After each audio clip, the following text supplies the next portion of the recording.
불순종의 죄를 지은 것입니다. 그러므로 우리 같은 믿음의 사람들은 아무리 자기 원칙이 높다고 할지라도, 자기 가치관이 높게 책정되어 있다고 할지라도 하나님의 명령 앞에서는 토시 없이 순종해야 할 줄로 믿습니다. 그것이 믿음의 사람의 모습입니다. 왜 그렇습니까? 여러분, 모든 법에도 보면 이런 원리가 있습니다. 하위법은 상위법에 복종해야 한다는 원리입니다. 세상법이 아무리 옳다고 주장해도 성경에 위배된다면 우리는 당연히 하나님의 법을 따라야 하는 사람인 줄로 믿습니다. 왜 그렇습니까? 하나님의 법은 세상 그 어떤 법, 어떤 가치보다 더 위에 있기 때문인 줄 믿습니다. 여러분, 믿으시면 아멘 합시다. 오늘 본문에 나온 이 선지자, 사자에게 찢겨 비참하게 죽은 선지자를 우리 반면교사로 삼아야 합니다. 그는 자기의 원칙에 묶여 하나님의 명령에 순종하지 않았습니다. 그렇습니다. 하나님의 종들에게 중요한 것은 순종입니다. 심지어 이 자비의 문제에 있어서도 순종이 더 중요합니다. 누군가에게 자비를 베풀어야 할 때에도 절대로 하나님보다 더 자비로울 수는 없다는 것입니다. 어떤 경우에는 아무리 불쌍하게 보인다고 할지라도 하나님이 치라 하시면 치는 것입니다. 죽이라 하시면 죽이는 것, 이것이 하나님의 사람이 해야 하는 순종의 모습인 줄로 믿습니다. 여러분, 이런 원칙을 가지고 요즘의 작금의 세상을 한번 보시기 바랍니다. 요즘 세상이 여러모로 혼란스럽게 가고 있습니다. 점점 인본주의로 흐르는 것을 보게 됩니다. 인본주의의 가장 큰 주제어는 인권입니다. 인간의 권리, 이 인간의 권리를 주장하는 움직임이 점점 강해지고 있습니다. 사형제를 폐지하는 문제, 낙태법을 폐지하는 문제, 간통죄를 폐지하는 문제, 제가 이 문제에 대해서 옳고 그름을 말하지는 않겠습니다. 양쪽의 주장이 나름대로 다 타당한 이유들을 가지고 있기 때문에 신중하게 다루어야 될 그런 기독교 윤리의 그런 문제라고 생각합니다. 그러나 이런 이슈들에 대하여 우리가 간과하기 쉬운 한 가지 부분만을 말씀드리겠습니다. 그것은 바로 하나님의 뜻에 순종하는 마음입니다. 여러분, 하나님의 뜻에 순종하는 마음을 가지고서 그런 이슈들을 보아야 합니다. 여러분, 그런 이슈들에 대해서 고민하면서 나는 과연 얼마나 하나님의 말씀을 붙들고 있는지요? 혹시 하나님은 뒷전이 아닙니까? 그리고는 인간의 권리, 인권에만 마음이 빼앗겨 인간 중심의 결정을 하려는 우리의 모습은 없는지 우리가 심각하게 깊이 성찰해야 할 것입니다. 오늘 말씀처럼 하나님의 말씀, 하나님의 명령 앞에는 우리 순종하는 것이 나의 판단, 나의 주장보다 우선돼야 함을 우리는 분명히 결심해야 될 것입니다. 이것은 내 생각의 틀, 가치관을 세우는데 원칙으로 우리가 붙들어야 합니다. 하나님의 뜻, 성경 말씀, 이것이 최우선이 되어야 된다. 내 생각이 중요한 것이 아니다. 내 판단이 중요한 것이 아니다. 이 시대의 시대 정신이 중요한 것이 아니다. 이 시대의 가치관이 중요한 것이 아니다. 여러분, 중요한 것은 하나님의 뜻에 따라서 하나님이 무엇이라고 말씀하시는지, 하나님이 가라 하시면 가고 하나님이 멈추라 하면 멈추는 것이 여러분 믿음의 사람의 모습인 줄로 믿습니다. 그러므로 어떤 순간 어떤 상황에서도 나의 뜻이 아니라 하나님의 뜻에 순종하며 살아가시는 저와 여러분이 되시기를 주님의 이름으로 축원합니다. 한 가지는 또 한 가지, 두 번째, 순종은 하나님의 뜻을 이루어 드립니다. 여러분, 왜 하나님은 이 황당한 명령을 내리신 것일까요? 우리는 본문 36절부터 한 절 한 절 읽어가느라면 하나님께서 이래서 이렇게 명령을 하셨던 것이구나, 이런 것을 깨닫게 됩니다. 동료에게 자기를 때리라고 했던 주인공 선지자가 자기의 눈을 수건으로 가리어 변장하고는 아하방 앞에 갔습니다. 그리고 자기가 마치 전쟁터에서 갓 돌아온 병사인 것처럼 피투성이 모습으로 위장하고 이야기를 시작합니다. 아합은 이 사람을 전쟁터에서 돌아온 군인으로 믿었습니다. 이 선지자가 말합니다. 전쟁 중에 어떤 사람이 나에게 포로를 맡겼는데 내가 그 포로를 이제 만약에 놓치면 생명으로 갚든지 은 1달란트로 갚아야 한다는 서약까지 하였습니다.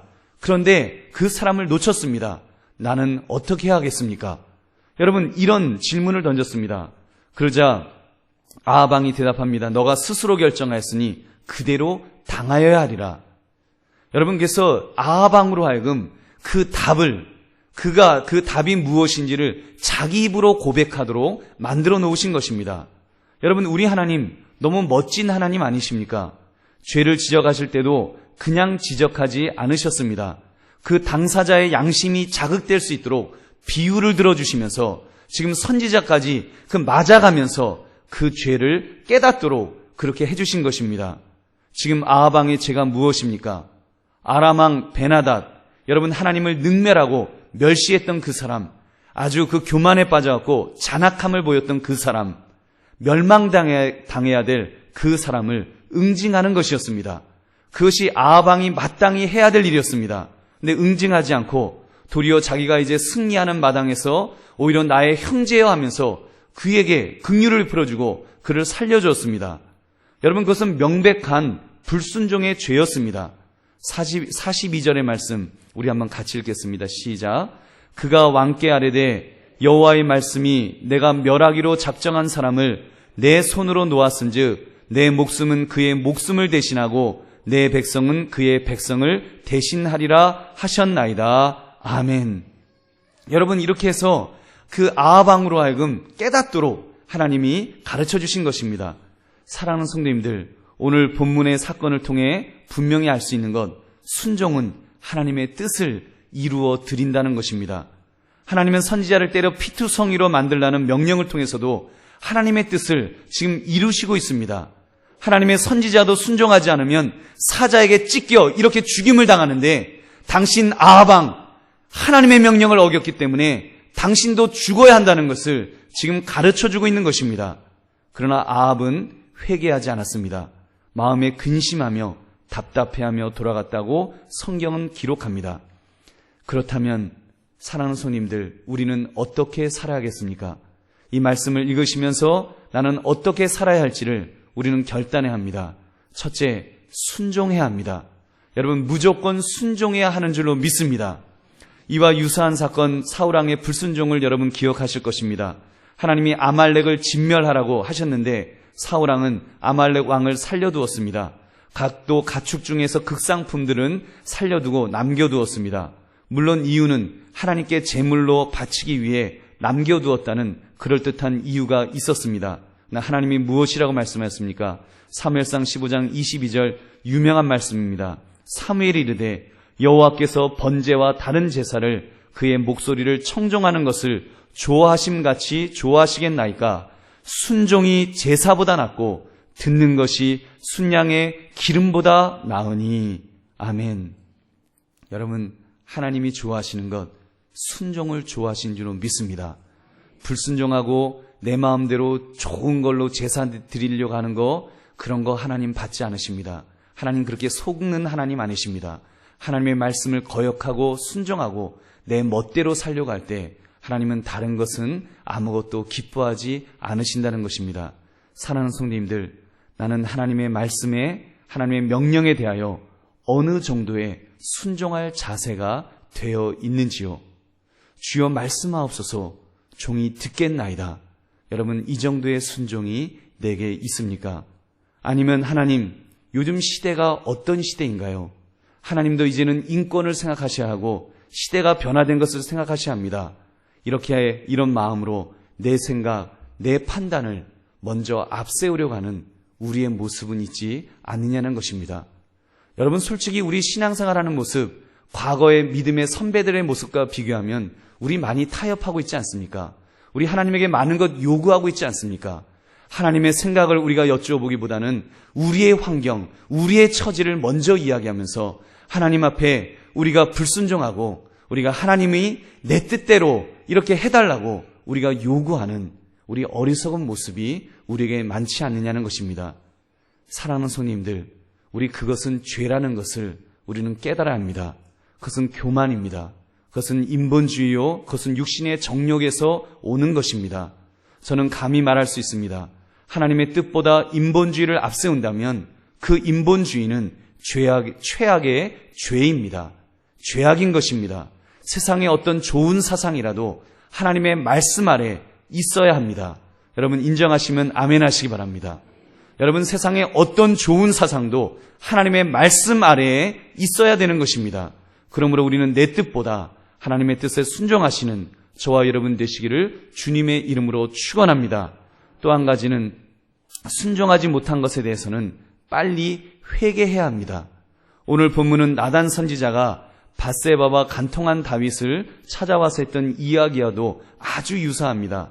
어느 가난한 노인에게 양 한 마리가 있었는데 옆집 부자가 양과 소가 넘치게 많은 사람이 자기 손님 대접하기 위해서 그 양 한 마리 있는 사람의 것을 빼앗아서 그것을 잡았다는 비유를 해주었습니다. 다윗이 나단 선지자로부터 그 이야기를 듣고 아주 엄청나게 화가 났습니다. 여봐라, 그놈을 잡아다가 당장 죽여라 명령 내렸습니다. 그때 나단 선지자가 말합니다. 당신이 바로 그 사람입니다. 여러분, 그럴 때 적어도 이 다윗은 어떻게 반응했습니까? 내가 여호와께 범죄하였나이다. 여러분, 그는 여호와께 범죄했다 그러면서 그는 회개하였습니다. 그런데 아합은 어떻게 하였습니까? 아합은 회개하지 않았습니다. 마음에 근심하며 답답해하긴 했지만 회개 없이 그냥 돌아갔습니다. 사울왕도 마찬가지입니다. 여러분, 한번 비교를 해보십시오. 다윗은요, 그 힘없는 여인을 이렇게 강제로 겁탈하는 또는 강간하는 또는 간통하는 그런 죄를 저지른 사람입니다. 더군다나 그 남편까지 교살하는 살인죄를 그런 저지른 사람입니다. 여러분, 그런 사람도 하나님이 회개하니까 용서해 주셨습니다. 반면에 사실 이 아합왕, 그냥 이 사람 좀 살려주고 한 거 그렇게 큰 죄 같지 않습니다. 그러나 그가 회개하지 않았기 때문에 하나님 앞에 버림받는 모습을 우리는 보게 됩니다. 사랑하는 성도님들, 그러므로 또 말씀드립니다. 죄를 안 짓는 것이 가장 좋지만 혹시라도 내가 불순종했다면, 죄를 지었다면 우리 빨리 회개합시다. 여러분, 하나님 앞에 빨리 회개합니다. 회개한 다윗은 살았지만 회개하지 못한 아합왕은 이스라엘의 가장 악한 왕으로 낙인 찍혔습니다. 사울왕도 세상적으로 큰 죄 저지른 것 같지 않았지만 회개하지 않으므로 버림받았습니다. 우리가 예수의 보혈을 의지하며 우리가 회개할 때 주께서는 그 동이 서에서 먼 것 같이 우리의 죄가를 모두 도말하여 주실 줄로 믿습니다. 여러분, 그 주님 바라보면서 그 주님의 보혈을 의지하면서 오늘도 우리가 먼저 주님 앞에 회개할 것 있으면 회개하고, 특별히 불순종의 죄가 있으면 우리가 주님 앞에 회개하면서 여러분, 우리 회개에 기도하고 또 결단에 기도해서 주님의 뜻대로 살기를 원합니다. 주님의 말씀대로 살기를 원합니다. 우리가 순종하는 마음 갖게 해달라고 이렇게 결단하는 이 시간 되시기를 다시 한번 주님의 이름으로 축원합니다. 오늘 우리 함께 통성으로 기도하겠습니다. 여러분, 말씀